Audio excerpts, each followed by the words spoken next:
ফুটিয়ে নামিয়ে রেখেছি। তারপর বাটা মাছ নেওয়া ছিল। এই সময় কারেন্টটা চলে গিয়েছিল, তাই অন্ধকার লাগছে। বাটা মাছগুলো বেশ ভালো করে ভেজে রেখেছি।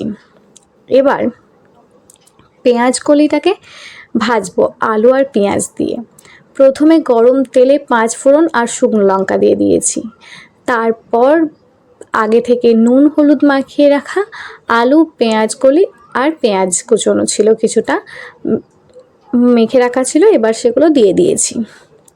চলুন এবার বেশ ভালো করে ভেজে নেব।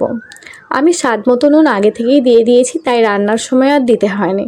কিছুটা পোস্ত ছড়িয়ে আবার কিছুক্ষণ ধরে ভেজে নিয়েছি। বেশ যখন আলু প্রায় সিদ্ধ হয়ে এসেছে, পেঁয়াজ কুচিগুলো ভাজা ভাজা হয়ে এসেছে, এবার পোস্তটা দিয়ে কিছুক্ষণ নাড়িয়ে নিয়ে এবার আমি নামিয়ে রেখে দেব।